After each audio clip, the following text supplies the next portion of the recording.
El rescate de Ucrania, la situación de Ucrania, la corrupción, la urgencia de la normalización de las relaciones con Rusia, en fin, hay muchos temas que se están tejiendo en torno a este territorio disputado. Francia y Alemania coordinan una negociación diplomática para el conflicto en esa nación, en esa región, a pesar de que el país germano ha dividido sus opiniones. Estados Unidos ha manifestado su desconfianza en la palabra rusa. Para tratar de entender todo esto, que es en realidad una crisis muy, muy compleja, la crisis ucraniana, nos acompaña como cada lunes la doctora Ileana Rodríguez Santibáñez. Gracias. ¿Cómo estás, Ileana? Muy bien, gracias, muy amable. Bueno, pues nos gustaría mucho escuchar tu punto de vista sobre cómo han seguido las acciones en torno a Ucrania, la presencia de la OTAN, si se arma o no se arma Ucrania, qué significa realmente para la Unión Europea la situación de Ucrania. Hace un tiempo el filósofo Bernard-Henri Lévy junto con George Soros publicaron un artículo en el que decían, bueno, la caída de Ucrania significaría el dominio de Rusia en la Unión Europea. Son palabras fuertes. Sí, sí que lo son, y lo que expondrían también, Laura, es una nueva recomposición de Europa, sí, precisamente acercando a los países del este nuevamente hacia Rusia.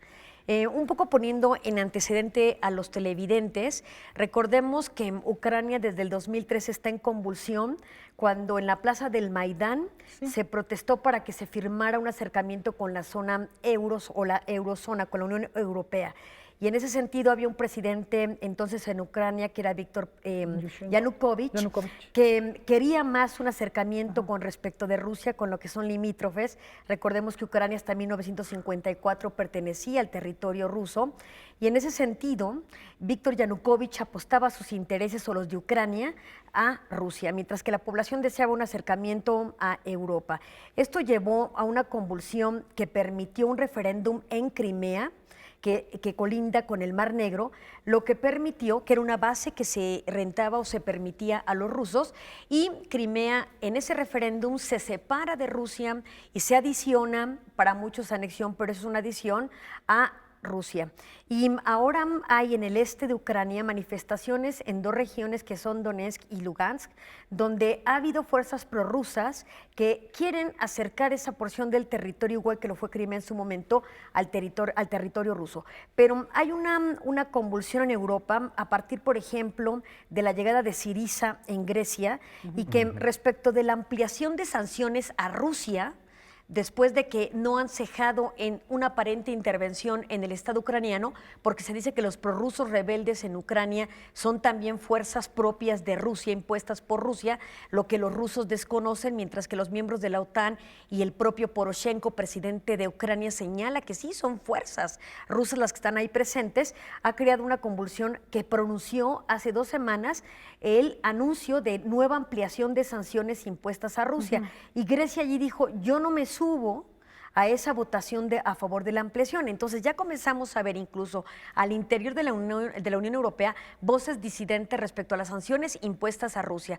Ahora, es muy interesante lo que ha acontecido en la última semana, que es el viernes pasado la reunión de la canciller alemana Angela Merkel con el presidente Hollande, precisamente en Kiev, para ver precisamente lo que tiene que ver con un posible estatus de transición hacia vías diplomáticas para ponerle fin al conflicto que vive el este de Ucrania. ¿Por qué? Porque se está viendo que la OTAN quiere movilizarse hacia los países del Báltico, entre otros Letonia, Estonia, Lituania, Bulgaria y Rumania, y además de Polonia, para circundar el área y tratar de arrinconar a esas fuerzas prorrusias que están creando esta inestabilidad en el Estado ucraniano.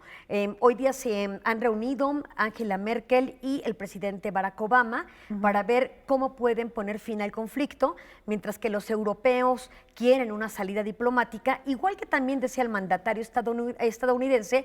También se anuncia por otras vías periodísticas que Estados Unidos también desearía proveer de armamento a las fuerzas que son a favor de Ucrania para poder liberarlas de las fuerzas prorrusas. Y en ese sentido, lo que el mundo quiere es una salida pacífica a partir de la diplomacia.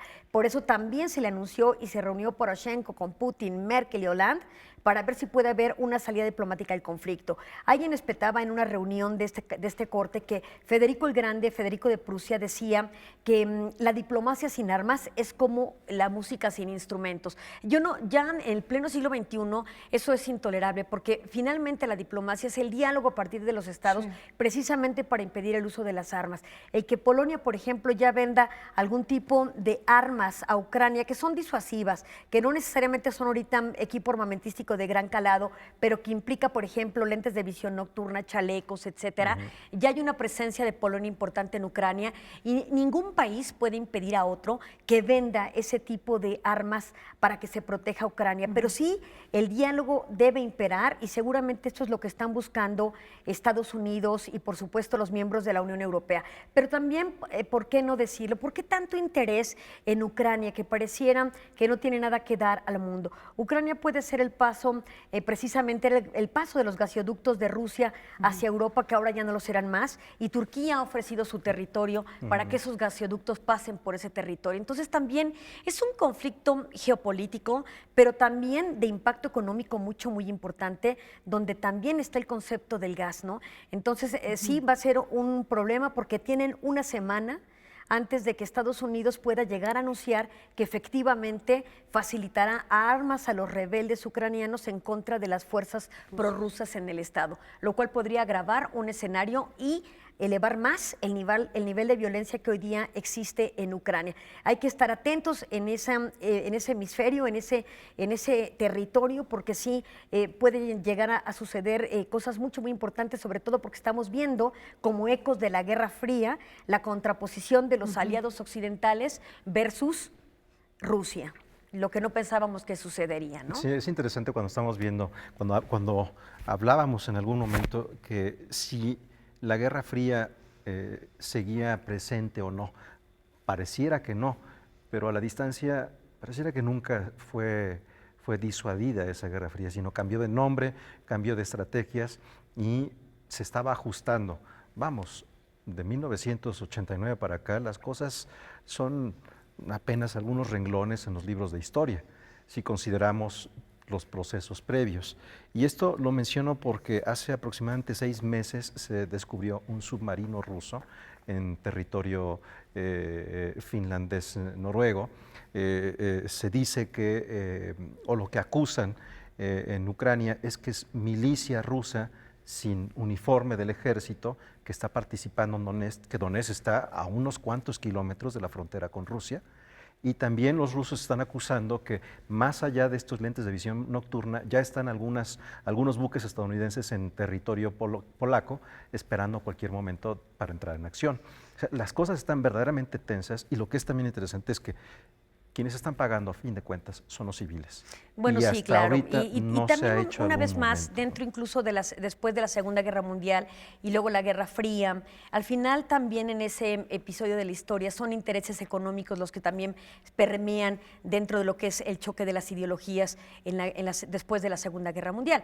Hoy día, si bien es cierto, no hay una contraposición por ideologías, el fenómeno económico subsiste. Tú hablas, por ejemplo, del descubrimiento de un submarino ruso frente a aguas noruegas, pero yo te diría que también la prensa últimamente ha destacado que el hijo de Biden, el vicepresidente de los Estados Unidos, tiene negocios de gas en Ucrania.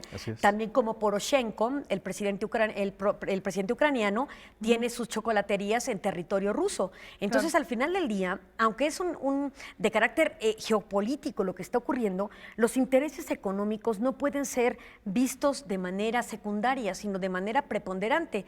Recordemos que cuando comenzó este conflicto y en este mismo programa destacábamos que lo que Rusia pretende en todo caso es regresar a Ucrania a su eje de influencia para poder conformar la llamada zona euroasiática que pueda ser competitiva y un contrapeso al mercado europeo que pueda ser aliado y asociado a los intereses asiáticos, por ejemplo, de China. Entonces, es un tablero de ajedrez en convulsión, donde lo que tendríamos que orientarnos es a que prevalezca el diálogo, porque un conflicto de esa magnitud, y tú bien lo decías, tendría un impacto contra los que menos tienen, que es la población civil. Eso es correcto, sin duda.